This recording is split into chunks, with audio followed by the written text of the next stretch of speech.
I am very delighted to be talking once more with Clare Carlisle. Hi there, Clare. Hi, Mark. Great to see you. We spoke before particularly about your book on Spinoza, and the prompt for reaching out to you again today was your new book called Transcendence for Beginners, published by Fitzcarraldo Editions, and these very sort of minimalist but smart tomes. And look, the quick thought is it's such a wonderful book. I very much enjoyed engaging with it, not least because it's about personal experience as well as what philosophy can and can't do, all focused around this theme of transcendence, what it might mean, and sort of reaching from a fairly kind of humanist notion of transcendence, that we can become sort of more ourselves somehow, through to non-dualism, and in particular visits to Arunachala and encounters with various Indian sages living and having passed on. And it's that combo that's so wonderful about the book. So, I mean, so maybe just to sort of begin to feel our way into some of that. There's a very personal element to the book, which is reflecting on the death of your mother. And then there's also reflecting on your recent work, particularly this mix of biography and philosophical reflection with George Eliot, with Spinoza, with Kierkegaard. And you're sort of reflecting. It's not so much meta actually, but it is drawing in, would you say, why you're interested in this way of doing philosophy? Yeah, that's right. Yeah. So there's always a personal element to this. I mean, in a way, of course, but philosophy tends to have this sort of physics envy, as if it could be purely objective. But you're very explicitly saying, no, there's a kind of, you're asking questions, can philosophy really offer a path? How does it relate to life? So this is drawn you into philosophy, but maybe you're also trying to create the kind of philosophy that actually drew you into it, because it's not always found in Western philosophy. Yeah, that's right. I mean, I guess, as you say, philosophy is always done from a lived perspective. That's something that Kierkegaard was really trying to highlight with existentialism, and saying that the thinker is first and foremost a human being who's thinking in the midst of their own life and probably trying to make sense of life and the world that they're experiencing. I like the idea of physics envy, that there's this almost a kind of pretense or effort to put all that to one side and be objective and detached and purely intellectual or purely rational. And that's probably really impossible to do. And so what I wanted to do in this book was just really kind of be explicit about the fact that I have a certain perspective. There's certain authors that I've ended up reading and being formed by, and that process of learning and being formed intellectually is my own life. And of course, my personal experiences go alongside that. And it's not as if we set aside ourselves really when we're thinking and doing philosophy. And as it happened, I was thinking a lot about the death of my mum. She died a long time ago when I was 17.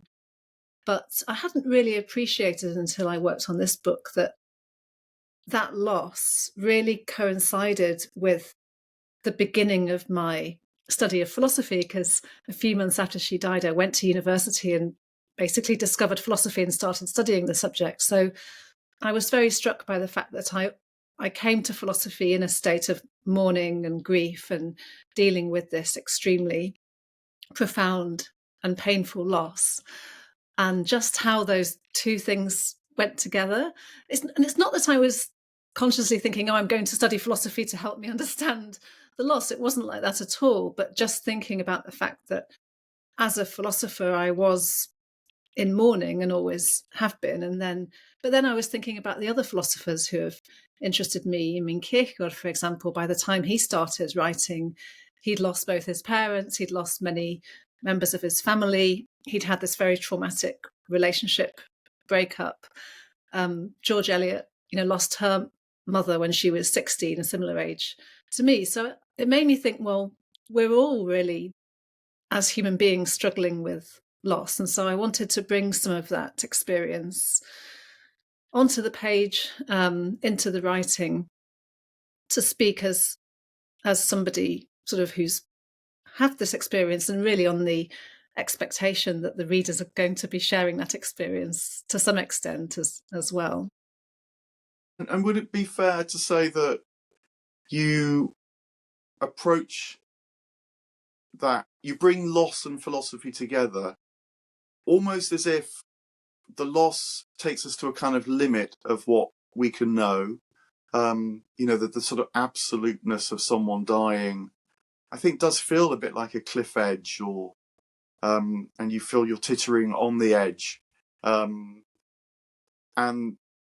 then the question of what we do and don't know, and then also, right from the beginning of the book, you bring in an encounter that you had when you went to India as a younger person, where you met this young chap sitting in a cave halfway up a mountain. And I don't know, this is me now putting it together, but it almost feels like that encounter was seeing someone who was living over an edge of what you could really comprehend at the time. So there's something about edges and loss, and how Western philosophy doesn't approach that, but maybe particularly the way that India can bring together, pretty full-on philosophical texts, Upanishads and so on, but with a kind of way of life that is overtly trying to live in another realm as well as in this realm that's already here, if you like. I know I'm getting a bit rambly again, but something about loss and edges and how that actually, Yeah, so I guess one aspect of what you're describing there, and not knowing, and it connects to the theme of transcendence, is what lies beyond our lifetimes. What will happen after we die? Is it just sort of an extinction? Is there something else? And that's just something that none of us know. And so to be a human being is to be facing this edge that we're moving towards, and we don't know what it will be to sort of cross that threshold. I know some people have very, I guess, sort of maybe very robust beliefs about what will happen, and maybe have a sort of more vivid expectation. For me personally, it's just this, it's a complete unknown. And then having the experience of my mum dying brings that question up, because I'm thinking, well, what's happened to her? Is she still in some way out there? Is there any possible connection I can have to her or not? And that's just a radical unknowing. There's also the unknowing of who she was as a person just in her lifetime. Because she died, I couldn't ask her any more about herself, or how did you feel about this? And I think perhaps particularly because I was still quite young when she died, it felt like there was so much that if I'd had more time and had a relationship with her as an adult, I would have been able to, talk to her about stuff that probably she wouldn't have shared with me as a child. Obviously, as a parent, you don't kind of tell your children everything about your relationships, or what your desires are. And so, so it's both, I guess, both those unknowing. So just the purely naturalistic unknowing of what another person's life is, and particularly when that life ends, and thinking about their life as a whole, and how much we sort of have a glimpse of their life, but we don't know it. And that, of course, connects to questions about biography, which is one of the themes of the book, writing from my experience of trying to write the lives of Kierkegaard and George Eliot. But then, this other way of thinking about transcendence, which is more, I suppose, religious, in thinking about what's beyond our lives, what's beyond our lifetimes, if anything. I guess both of those are important. I mean, on the India question, I haven't written about India really before, and I think one reason for that is because even though I've been really interested in Indian philosophy and spirituality and just India as a place, I mean, I've been there quite a few times, and I really love, in India. I haven't written about it because I don't have a scholarly expertise on Indian thought. I don't read Sanskrit or haven't ever studied it from an academic perspective. And so I guess being an academic, I was very reluctant to go there because you always feel that you can only talk about something if you have sufficient knowledge of it. And but the way I found to write about it in this book was from this perspective of a sort of tourist. So that's one of the at the beginning of the book, I described this first trip to India and how I, as you say, went on a walk up a mountain and met this guy who was living in a cave there. But my sort of role there is someone who really doesn't understand anything about his culture. I'm on holiday. I'm a tourist, and so it seemed like quite a nice way to kind of stage that encounter with. I mean, it's something that really happened, but it also is a way of staging that encounter with Indian thought and just being sort of embracing the fact that I'm not writing as an expert or as an insider.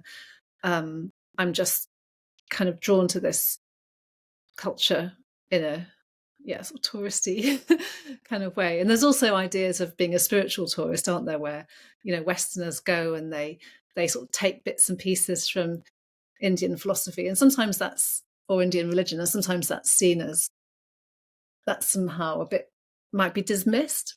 But I don't think we have to have those necessarily negative judgments about it. It could just be about exploring and kind of wanting to be curious about another place and a different culture.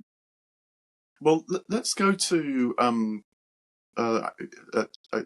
one of the chapters which majors on visiting another place in this place in Tamil Nadu around the town of Tiruvannamalai and the mountain of Arunachala, which now in the West is best known for being the place where Ramana Maharshi set up his ashram. Because whilst I hear what you're saying about discussing this as someone visiting the place, it does raise profound questions. This is, a very engaged kind of tourism.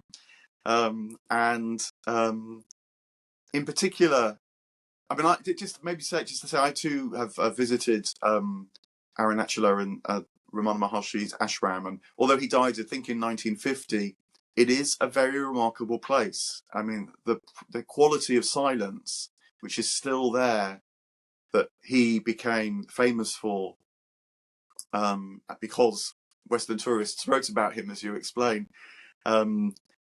is very, very striking. The whole town is quite striking, as you also say.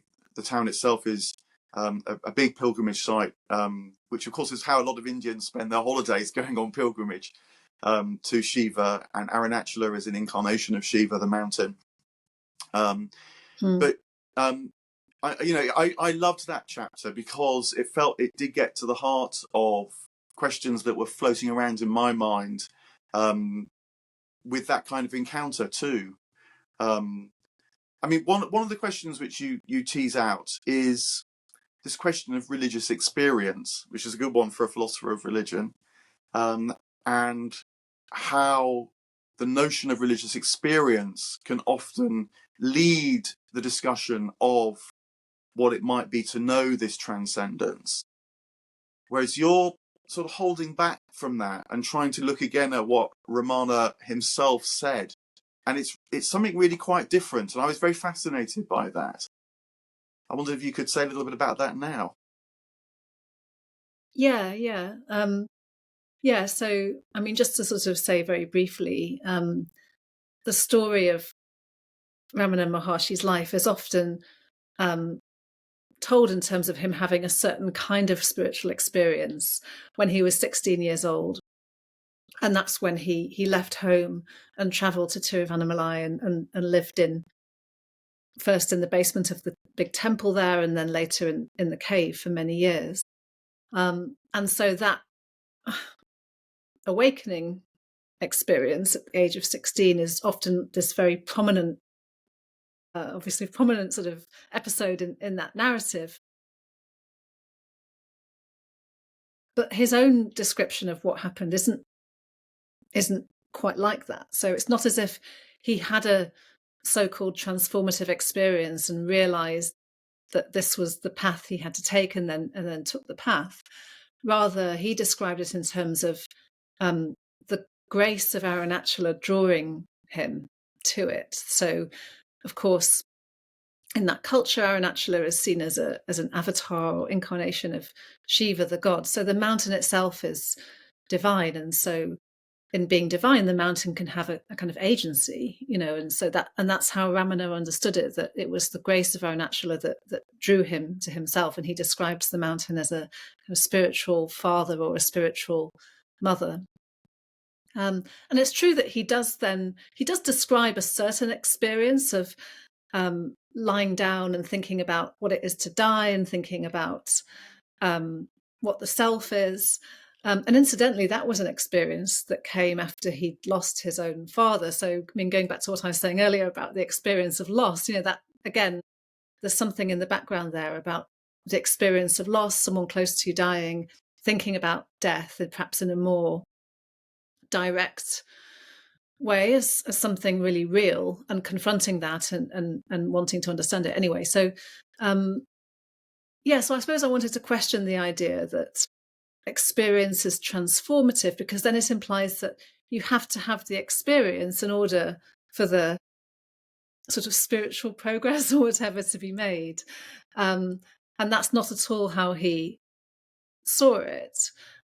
He didn't see it as anything that he did. It was just something that happened to him, and the experience was there, but that was more a sort of byproduct or side effect or a kind of symptom of this process that was a process of grace. And the other problem with the concept of experience is that it presupposes an experiencer, some subjective experience, the self that undergoes that, and that idea of the self, or the individual self, the experiencing subject, is precisely what Ramana was kind of teaching people to let go of. So anyway, those were some of the ideas, as you say, that I explored in the chapter.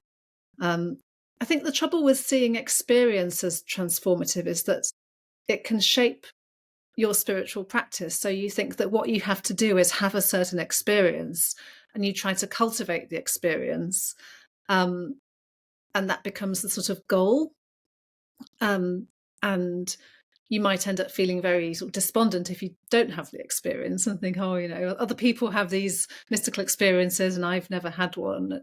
And so I think there is also maybe a more kind of pragmatic value in shifting that way of thinking about it, and letting go of the idea that a certain kind of experience is a sort of gateway that you have to pass through on the spiritual path. Yeah, I mean, this it very engaged me, partly because my main sort of go-to source of contemplative insight, if you like, is The Cloud of Unknowing, this medieval text written by one presumably a monk to a junior monk. And there, everything goes in the cloud of forgetting, as the author puts it. Any experience, any thought. Wow. It's almost like experience will get in the way, actually. And right. The goal of the practice, the time of the practice, is to sit with your kind of longing, your love, your reaching out, if you like, but towards the cloud of unknowing, that you always do best when you remember it is a cloud of unknowing. And I suppose that's partly, it's a kind of active waiting, I think of it as. It's not passive, it is active, but it is a waiting on grace that may come unawares. I mean, no doubt it comes suddenly for some as well.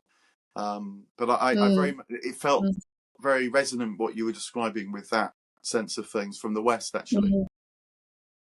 I mean, I do think experience is important. It's just more the idea that there's supposed to be a special kind of experience, because I think it in philosophy and in other sort of intellectual pursuits, it's good to speak from experience rather than purely intellectually or conceptually or abstractly. So it's not as if I want to put experience to one side.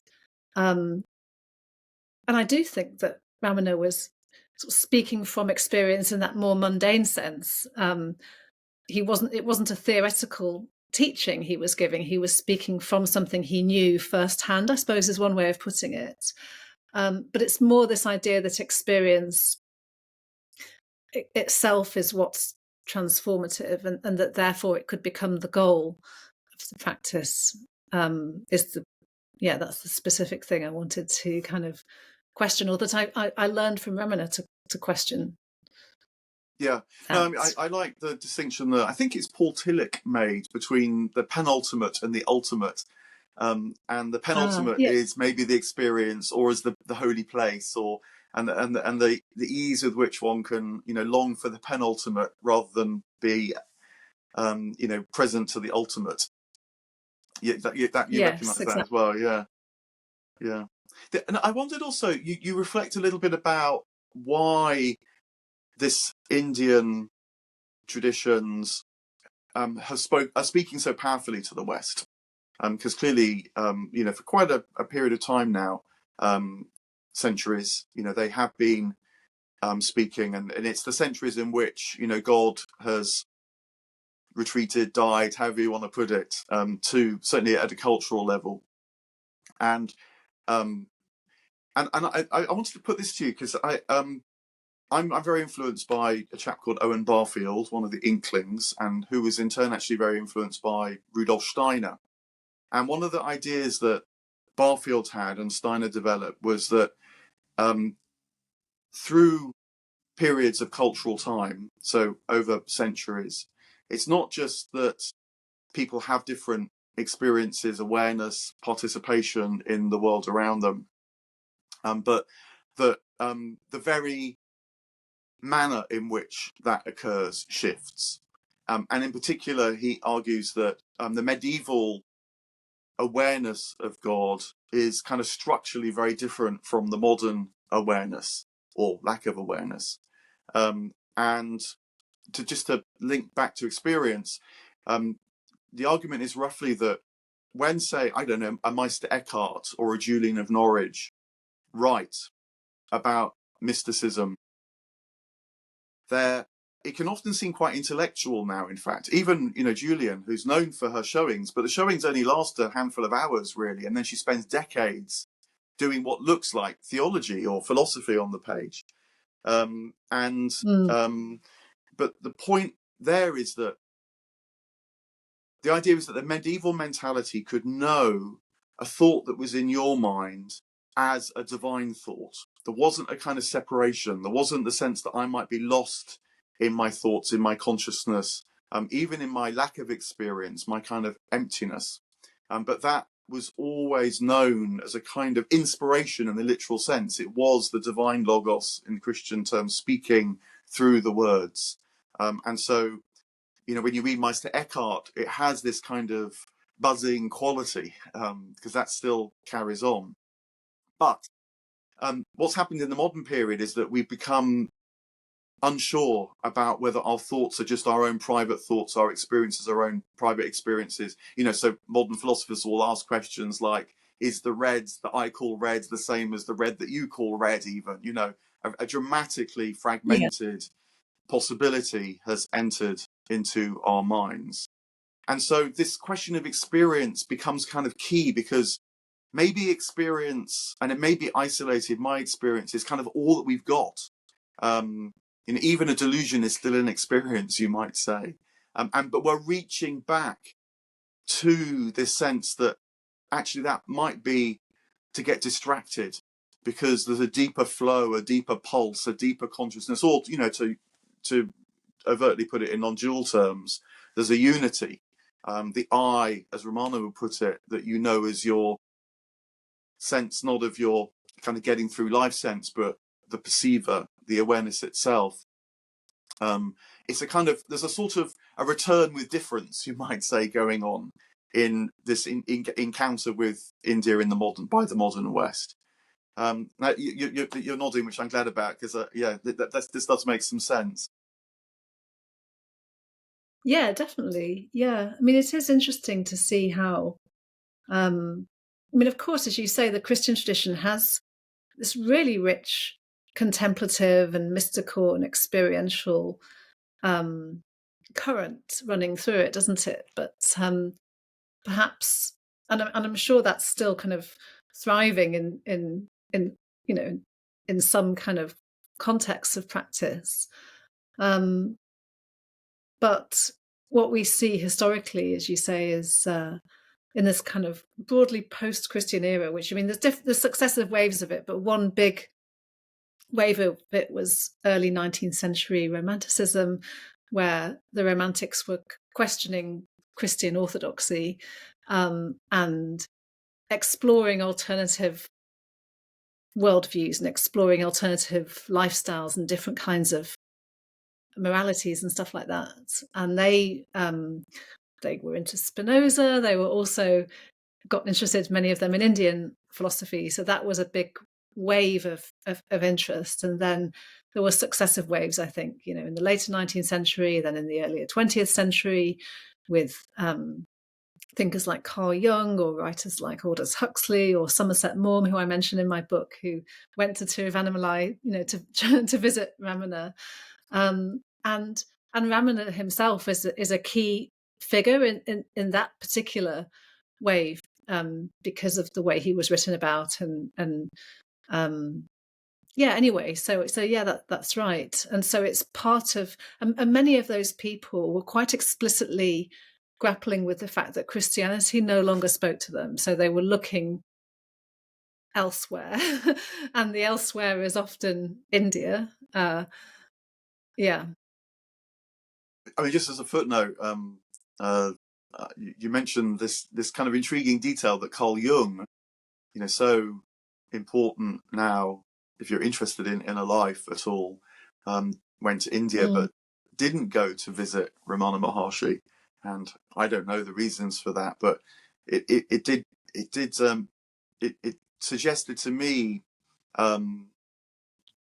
how perhaps Jung was more interested in the penultimate, was interested in the workings of interiority as they show up, as it were, within the confines of the psyche, rather than that which might be holding the psyche, or the psyche might be really a sort of symptom of.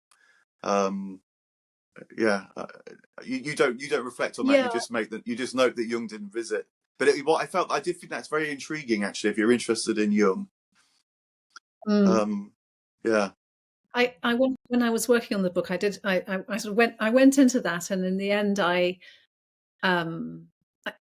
think I had this really long footnote that I then thought, actually, I'm just going to sort of reduce it down. So I did get interested in Jung's decision not to visit Ramana, and one of the reasons why it's interesting is that another of the sort of Westerners who was interested in Ramana Maharshi was oh gosh, his name is just, I've gone blank on his name. Anyway, important German Indologist, Heinrich Zimmer. So Heinrich Zimmer was a member of Jung's circle, and he was really interested in Ramana, and he wrote a kind of a German translation of some of Ramana's teachings. And he got Jung to write the preface to it. So Jung wrote the preface to this book of Ramana's teachings. So there is this sort of direct connection between Jung and Ramana. And Heinrich Zimmer was really desperate to go to India, but he wasn't able to travel there for reasons to do with his being sort of Jewish and not being safe, basically, or not having the money to get to India. And anyway, so he didn't go. Jung went to India, and apparently when Jung returned, Zimmer was like, did you go to see Ramana? And I think I can imagine Zimmer being really sort of envious of the fact that Jung got to go to India, and Jung's like, no, I didn't bother. And he's like, what? How could you not go and see this amazing spiritual teacher who's known as the master of self-realization? And self-realization was precisely one of the terms that Jung really sort of appropriated for his own theory of the sort of inner journey and the journey of self-discovery and so on. So it's really interesting that this concept of self-realization is another sort of bridge from Jung to Ramana. In Ramana's case, it was a concept that Ramana himself kind of disputed and says, well, what is there to realize? There's nothing to realize. But it was a concept that others often applied to Ramana's awakening experience. They applied it to the kind of teaching that Ramana was offering. I almost get the sense that, in addition to what you say about Jung's interest in the penultimate, that there was something there about Jung's sort of personal ambition and wanting to kind of build this theory and almost kind of brand this concept, and that there was something about Ramana that was, in one respect, too close for comfort, but also, I don't know, it's just really interesting. Jung's, possibly his ambivalence about Ramana. Yeah, you don't have to be a psychotherapist to wonder whether there's ambivalence. Exactly, yeah. So I'm speculating, but whether some of that was at work in his decision not to go and visit him, that there was a kind of resistance there. Yeah, it's fascinating. I mean, it also raises the question which you raise about how to write about these things, how to teach these things.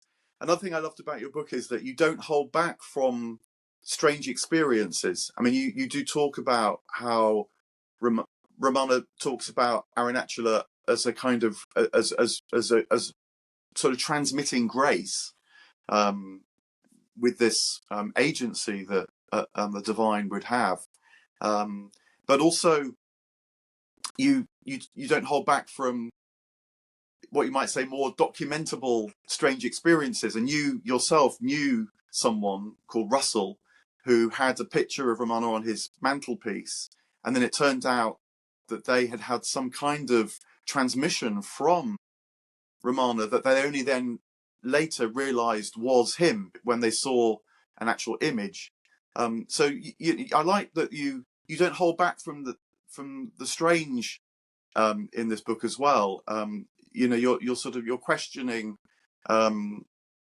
is to open up that strangeness and not to sort of put it off limits. Yeah. So I mean, this man Russell, who's he passed away a few years ago at the age of 96. And but I knew him for quite a few years. When I first met him, he was already elderly in his late 80s, I guess, or mid 80s. Anyway, he was a sort of spiritual teacher and had just a very kind of small meditation group that used to meet a couple of nights a week in the house. And I used to go there very regularly, once or twice a week, and just sort of sit with this group. And Russell had a kind of awakening experience, if that's a little bit similar to the experience that is in Ramana's sort of awakening story. And anyway, so Russell had this experience and wasn't in any kind of religious tradition, didn't really understand it. And then I think asked for help, and had this vision of Ramana, this face of this man he'd never met, but it came to him, and with the vision came this feeling of peace that descended on him. And it's a striking story because the people who did actually go and meet Ramana Maharshi and sit with him often describe this great feeling of peace that they experienced in his presence. Anyway, years later, Russell saw this photograph of Ramana and recognized him. So anyway, so this is a story that I heard just sort of going and sitting in the living room, and occasionally Russell would sort of reminisce. So I heard him tell the story probably 3 or 4 times on different occasions. So it's a story that's just in my life as a story, and I don't really know what to make of it. I don't. It's not my own experience, so. But I sort of, I'm very kind of open to the story being a true story, because I have no real reason to sort of disbelieve it, because I knew Russell and he was such a kind of authentic person. I think he would have no reason to kind of make up a story like that. But anyway, so I thought it's an interesting story. It sort of sits there in my own life, and I'm not trying to explain it or insist that it's true, but I also have a kind of have a kind of openness to the story that in a way is quite instructive, because then I can transfer that to some of the stories that other people told about meeting people like Ramana. So, for example, one of the other stories I mentioned in the book is how the night Ramana died, there was a comet that passed across the summit of Arunachala. And apparently many people saw it, and they took it as a sign. And again, it's like, it's the sort of story that Enlightenment, philosophers like David Hume or Spinoza himself would have been like, that's nonsense. But again, just sort of not really taking a stand about the story, but letting the story be there. It's part of the story of Ramana's life, however you want to interpret it and whatever you think is going on there. And there's something about the form of the writing in my book, of a kind of life writing, where you can sort of tell the stories and let the stories be there, and it's up to the reader to feel their way through what they think about the stories. And I can imagine that different readers would have different reactions to them, and I feel like it's not my job to tell the reader what to make of the story, but the story is, as I say, the story about Russell meeting Ramana has sort of ended up being part of my own life story, just because it's something that, as I say, was told to me. And that's the reason why I ended up hearing about Ramana myself, was through Russell and the story he told. And that's why I ended up traveling to Tiruvannamalai and going there for myself, because that interest in Ramana was awakened by Russell and the story he told. I think also that openness to the stories does create a certain kind of atmosphere in your writing as a whole, actually, which you ask this question, how does one write about these things? And if I could summarize your conclusion, because there's a lot you say, but you say truthfully, try and write about things truthfully. And you also reflect on this Greek word kalon at one section, which is a kind of almost a shining, you might say, a kind of a nobility that comes through in a kind of light, an inner light, a shining. And I feel that openness to the particular stories is part of the stance that pervades the writing as a whole.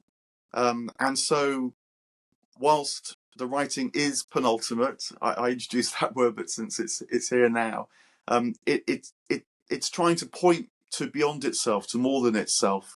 So that reporting the stories, they are fascinating, and who isn't intrigued by them unless you just dismiss them? But the point is that they are too the penultimate. They are sort of signs, but whether or not one sees these signs oneself, the point is to see beyond them, and somehow your rehearsal of them keeps that transcendence, present in the writing. It's there in the sort of pressure of the words. So I'm very glad for that reason, that sort of subtler reason, that you countenance these things too. Oh, thank you. That's really nice to hear. Traditionally, there's often a discussion about miracles and in philosophy and the philosophy of religion and testimony. Obviously the New Testament is includes these miracle stories, and that they have great weight in as a foundation for faith in who Jesus is or was or claimed to be or whatever, and also in the kind of authority of the church. And so, miracles have this status that was really attacked by Enlightenment philosophers like Hume and Spinoza, as I said. But there is a kind of blurry line between first-hand experience and testimony, because in the case of, say, my story about Russell, I knew him, so I knew, I had a sense of who he was and his trustworthiness. And so it's not just the story that becomes a sort of foundation for faith, but it's more that my own experience of him and my acquaintance with him gives me a kind of open-mindedness about the story. So it's not that I'm just sort of vesting my faith in what someone else is telling me. I think when we meet people, sometimes we can be deceived by other people, of course, but often we sort of know when we think someone's being truthful and honest, and we can often tell when they're not being fully fully authentic or whatever. And so we have to kind of make those judgments and rely on them in our own lives, the judgments we make about people. So I think there's a sort of interesting area there where it's not that I would be 100% sure that story that Russell told me was true, but the person he was and the qualities he embodied made me open to a story. Whereas if someone else had told me a story about someone I didn't know, I'd probably be much more skeptical, maybe dismissive, and think, well, that can't be true. There must be some other kind of explanation for it. So I'm interested in the way that kind of embody and transmit qualities in themselves, and that we can recognize them, like with the example of the kalon, which is a concept that ancient Greek philosophers used, Aristotle, for example, the idea that a life can be kalon, or deeds can be kalon, and they have this noble quality that we can recognize. We can see the goodness of a noble act. If someone goes and rescues someone from a burning building or whatever, like we see that quality of nobility and kind of courage in that case of doing a sort of beautiful deed, and we can appreciate that quality. And I think we do appreciate those qualities in people, and conversely, when we see somebody who's doing deeds that are ignoble and kind of ugly, we're sensitive to that too, and we can see that this is not a good way to behave, and that anyway. No, I mean, and also there's a strange meeting between the Enlightenment skeptics and figures like Jesus, who, certainly in John's Gospel, where the talk is of signs rather than of miracles, and Jesus despairing of a generation that keeps asking for signs. And so that kind of skepticism about what they really prove, I think, strangely, is in great spiritual teachers as well as the Enlightenment skeptics. And it's as if this is where it differs, but the great spiritual teachers would say, if you're seeking proof, you ultimately are going to be let down. There's something else you've got to become sort of open to, or sensitive to, or wait on, know the presence of.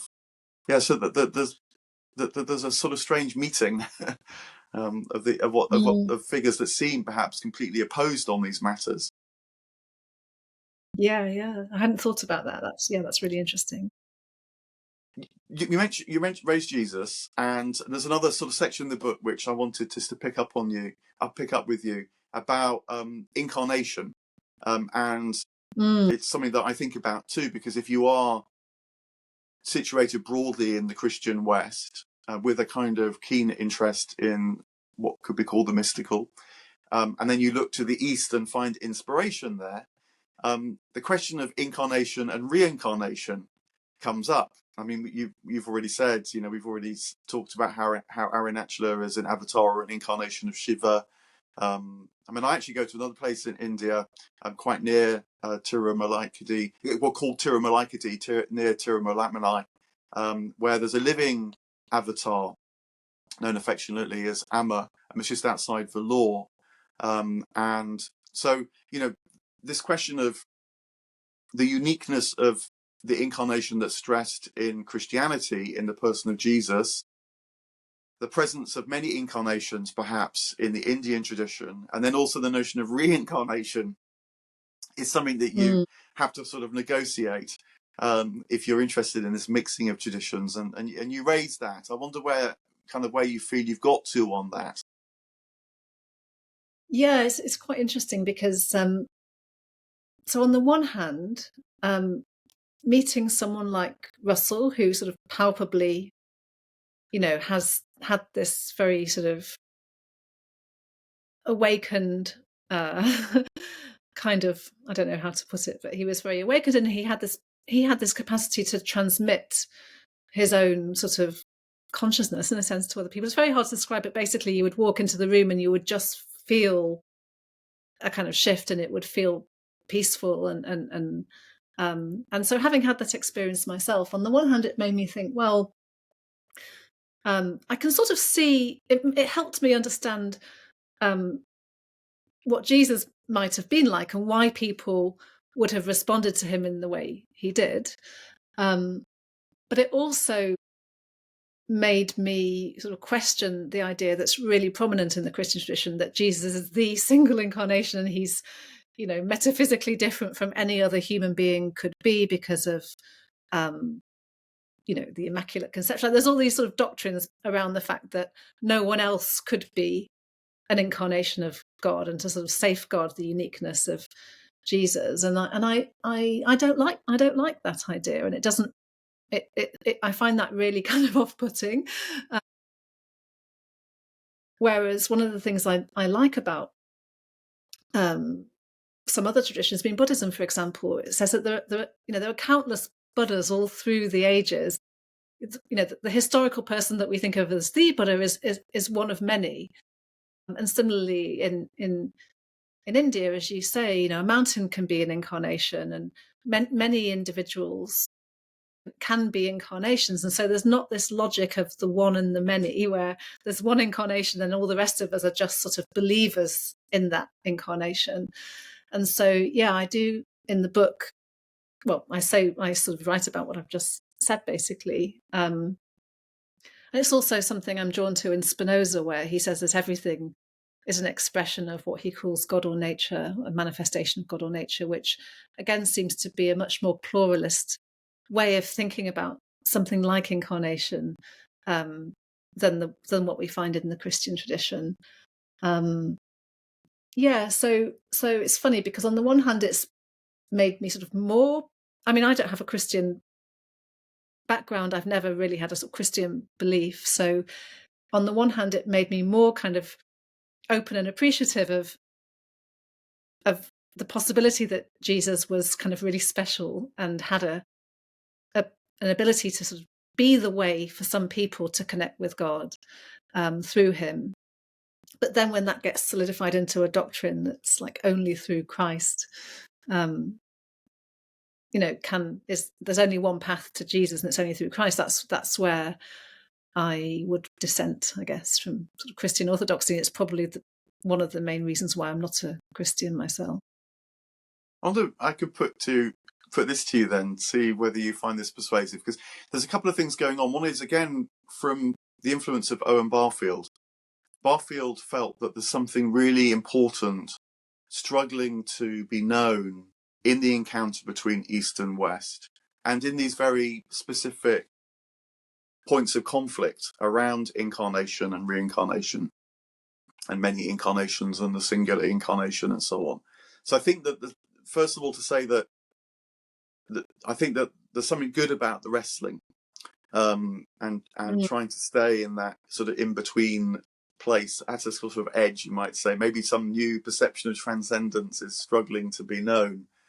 But the way as far as I've got to it, is to think about another area that can be tricky in the counter between East and West, which is the notion of what it is to be a person and the role of personhood. Often, certainly teachers of these traditions in the West will talk about how the personal must dissolve. And so again, that feels like it's in some sort of tension or conflict even with the stress on personhood in Christianity. But the way I wonder whether there is some sort of way of threading through the needle is to think about what personhood really is. And if you do take seriously these non-dual insights, the thing that, as it were, if I can call it a thing, that which is at the heart of my personhood and your personhood is the divine. And so actually it's shared. And therefore, as it were, my salvation and your salvation and everyone else's salvation, to use a Christian word, is deeply interconnected. It's not like one person gets saved and another person doesn't. If you feel there is this divine link through all things, then it's all or nothing, really, you might say. You're either a universalist or everything just drops out of existence. And therefore, there's something about reincarnation which, when you look at it, of course, it's not just, Fred is reborn as Fred again. There's something much more subtle going on in terms of that anthropology too. But I do wonder whether it's asking the West to reconsider our sense of what it is to be an individual, and to move back from a kind of individualism, which is this very fragmented sense of the self, to just rediscover some sort of shared divinity that's at the heart of ourselves. And then in the Christian tradition, amongst the mystics at least, you can then turn to figures like Meister Eckhart, who will say, the important incarnation is not the one that happened 2,000 years ago or 1,500 years ago for him, but is the one that's occurring continually now in us all, because that is our very life, finding expression. Yeah, so I've sort of I'm trying to hold on to that possibility somehow and see where that takes me. Yeah. I mean, I do think, and again, I sort of mentioned this briefly in the book, that I do think that the Christian tradition is more expansive than this, idea that I've laid out, that there is only one incarnation. I mean, you can see it in some of Jesus' teachings in the Gospels, where he kind of undoes any distinction between himself and others. So for example, there's a part where he says to his, I think, disciples, "No, you are the light of the world," and or when he says that if you give something to someone in need, you're giving it to him. So there are these moments there, and then as you say, in certain thinkers, as you just described, you've got this a different way of thinking about it. It's more the way the creeds kind of quite flat-footed on this on these questions, and so the sort of doctrine that got built up, in the years and decades and centuries after Jesus lived and died, sort of seemed to kind of go away from that much more, for me, attractive and more expansive way of thinking about it. So yeah, as I say, I do think it's there in the Christian tradition. I don't want to sort of caricature the Christian tradition and mischaracterize it, but it's more that there's this emphasis on Jesus being the only Son of God, and that's certainly there in the creeds, but it's not the whole story. Yeah. I did once visit, well, when I was visiting, after I visited Ramana Maharshi's ashram, I went to a place called Shantivanam, which is relatively nearby, which is actually a Christian ashram. And I was very struck there because in this Christian ashram, there's lots of pictures of Ramana Maharshi, because Ramana Maharshi is the great Tamil saint. Why wouldn't you have a picture? And there was a kind of sangha in the afternoon where the teacher of the ashram, you could ask any questions you liked. And I said, well, look, we've just come from Ramana's place. We're now in this Christian place where it seems that Ramana is celebrated as an incarnation. What do you make of that in this Christian place? And broadly, if I remembered right, that he said that Ramana and Jesus's incarnation are part of the continual act of God. But he did say that Jesus was born at a particular juncture in history in order to sort of precipitate a fresh dispensation, whereas Ramana always situated himself very clearly within a kind of Shaivite form of Hinduism. In fact, and if you go to the ashram, the devotional life is completely around the devotion to Shiva. That's very, very evident as well. And I think, again, there's something in that because, in non-dualism itself has a history. It's not this kind of timeless philosophy. It does seem to have emerged about the same time as Christianity emerged, and there's something about the awareness of what it is to be an individual and the unity of all things that is connected and that does have a history. Well, one of the reasons why I'm so drawn to Spinoza is that I see him as also, exploring some of these ideas. I mean, what you were saying about the nature that we all share. I mean, he was writing in this context where Calvinism was the official religion of the Dutch Republic, and there was this very strong emphasis on who was saved and who was damned, and that idea was one that I think Spinoza was particularly opposed to, not just because of its psychological consequences for people, where it inspired them with this kind of hope and fear, and it was very kind of sort of unsettling idea to have to live with, and but also I think his metaphysics is offering a very different vision where we're all, part of what he calls God or nature. And I mean, he recommends a particular sort of philosophical path to what he calls blessedness. But he does want to see that it's in principle accessible to everybody. It's not about being,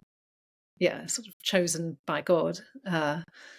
He was very critical of that idea that whether it's the case of sort of the Jewish people feeling that people as a whole have been chosen by God, or the Christian idea that certain people are chosen for heaven. And he really rejected. I mean, he rejected the idea of a personal God. So Spinoza's God can't really make choices in that way, anyway.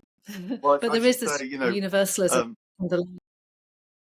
I mean, I remember we touched on some of these things before. So there's Claire's book, dear listener. Do read that on Spinoza too, as well as Transcendence for Beginners. But you mentioned Calvin there, and I think that these questions become particularly pressing with the Reformation, where Luther and Calvin famously have this deep skepticism about interiority, and so I think that's perhaps partly why we feel that pressure now. But I think the pressure ultimately is taking us somewhere, I suppose. Look, we've been talking for the best part of an hour, for which many thanks. Anything else you'd like to sort of touch on that you feel we haven't really raised, and that's there in the book and is important? I mean, there's many other things in the book too about philosophy and life, and you reflect on what it's been like to write about Kierkegaard and George Eliot and others too. But anything else particularly for now? No. I mean, as you say, there's a lot in the book, and it's actually been really nice to talk about the Indian stuff in particular, because I did quite a few events when the book came out in September, and so I had conversations with different people about the book, and the other people I spoke to were sort of probably less interested in that side of things, and were more interested in all the stuff about life writing and. Anyway, so that's just to say I'm very happy to have focused on the Ramana chapter and the related questions today. Great. Well, look, thanks so much, Claire. I really appreciate talking about these things and the combination of the kind of felt. Thank you. This felt quality and the sense of personal urgency, as it were, or at least allure. I want to say more than interest, because it's more than just the kind of objective interest. That's the whole point. But bringing the rigors of what philosophy can be actually to it, and how they can become part and parcel of the same. I hesitate to say self-realization, but the same endeavor. Let's put it like that. Yeah. So thank you. That's all to say. Same thank you very much. And do look out then Mark. for Transcendence for Beginners by Clare Carlisle, published by Fitzcarraldo Editions. And Claire, here's to next time. Where can people find out more about you as well? Maybe just let me ask that. Where's a good place to go? You teach at King's College in London, but is there a place to look? Yeah, so that's look me up on there. I mean, people can email me if they want to. People often do, but there's a sort of page about my work and biography. Don't look on